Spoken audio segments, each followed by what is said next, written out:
महात्मा बुद्ध कहते हैं, आप तब तक उस मार्ग पर नहीं चल सकते जब तक आप खुद वो मार्ग नहीं बन जाते।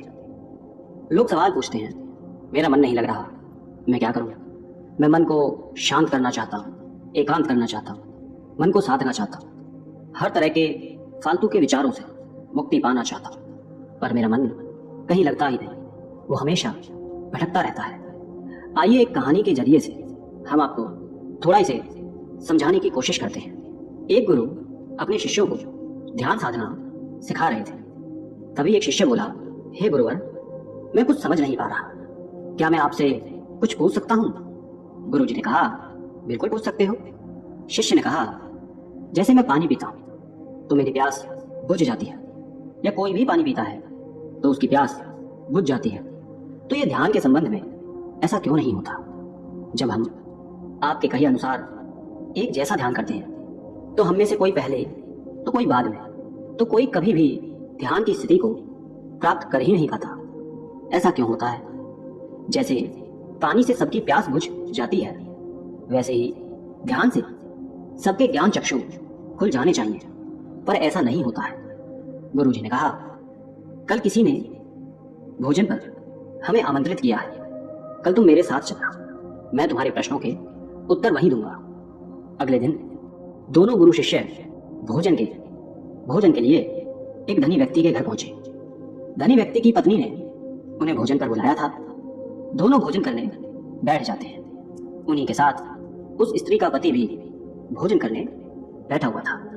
उसने अपने सभी नौकरों पर चिल्लाकर कहा कि ये क्या बेकार सा भोजन बना रखा है, इसमें कोई स्वाद नहीं है। वो भोजन की थाली फेंक कर नौकरों से कहता है कि जाओ दोबारा ढंग का भोजन बनाकर लाओ। धनी व्यक्ति की पत्नी ने उन दोनों गुरु शिष्य से क्षमा मांगकर उन्हें भोजन परोसने लगी। दोनों ने भोजन किया। गुरु ने अपनी थाली में 2 रोटी छोड़ दी। गुरु ने उस स्त्री से कहा कि बेटी, क्या तुम मुझे ये 2 रोटी बांध कर दे सकती हो? स्त्री ने उन रोटियों को बांध कर दे दिया। उसके बाद दोनों वहां से निकल गए। रास्ते में गुरुजी ने शिष्य से पूछा कि तुम्हें भोजन कैसा लगा? शिष्य ने कहा, भोजन तो अति स्वादिष्ट था, मुझे पसंद आया, मुझे भोजन करके बहुत अच्छा लगा। गुरु ने कहा, इससे अधिक तुम्हें और कुछ नहीं लगा?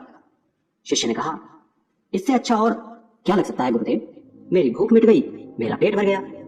गुरुजी ने कहा, भोजन तो अच्छा था, फिर उस स्त्री के पति को भोजन पसंद क्यों नहीं आया? भोजन तो अच्छा बना था ना, भोजन एक ही था, तब उसे पसंद क्यों नहीं आया? शिष्य ने कहा, आप ठीक कहते हैं गुरुदेव, मैं तो कुछ समझ ही नहीं पा रहा हूं, आप ही कुछ बताएं। गुरुजी ने कहा, अभी तो मेरे साथ आगे चलते रहो। गुरु शिष्य चलते चलते बहुत दूर निकल आए। शिष्य ने गुरुजी से कहा, गुरुदेव, हम हमारे आश्रम के मार्ग पर तो नहीं हैं, फिर हम कहाँ जा रहे हैं? गुरु ने कहा, बस चलते रहो।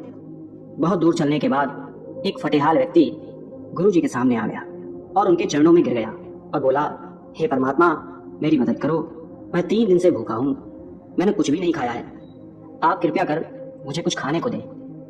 गुरुजी ने उस व्यक्ति को एक पेड़ के नीचे बिठाया और उन 2 रोटियों को निकाल कर दिया जो उस महिला ने उन्हें बांध के दी थी। रोटियों को देखते ही उस गरीब व्यक्ति की आंखों में चमक आ गई। उसने तुरंत उन 2 रोटियों को लेकर खा लिया।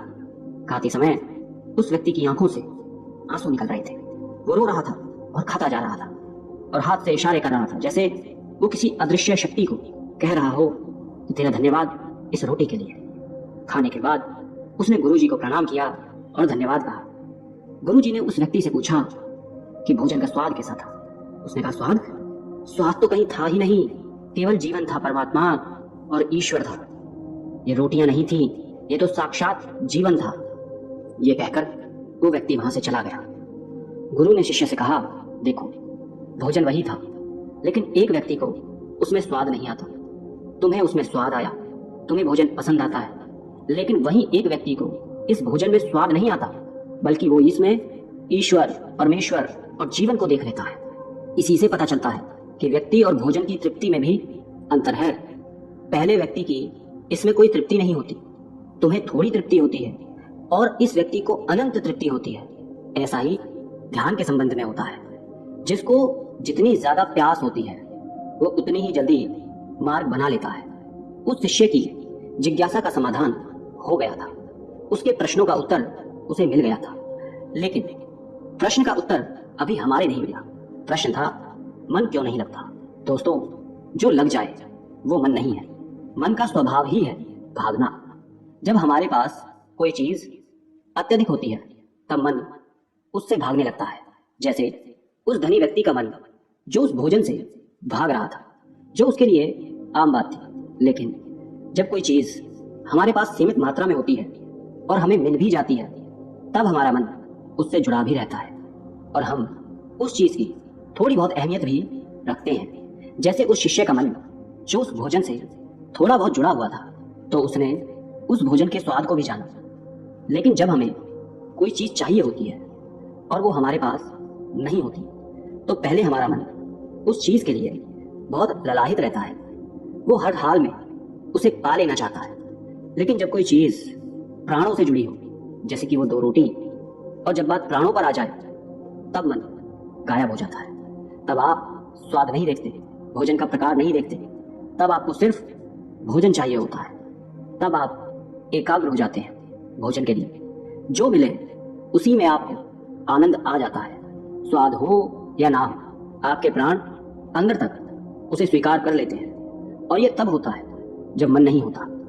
हम हमारे मन को लगाने की बहुत कोशिश करते हैं। कुछ पढ़ाई में लगाने की कोशिश करते हैं, तो कुछ अपने काम में लगाने की कोशिश करते हैं। लेकिन आपने देखा होगा कि मन कहीं नहीं लगता, और ये लग भी नहीं सकता, क्योंकि इसका काम किसी चीज में लगना है ही नहीं, बल्कि इसका काम है आपको भगाना इधर से उधर। एक चीज आपको मिली तो दूसरी चीज पर ले जाना, दूसरी चीज आपको मिली तो तीसरी चीज पर ले जाना।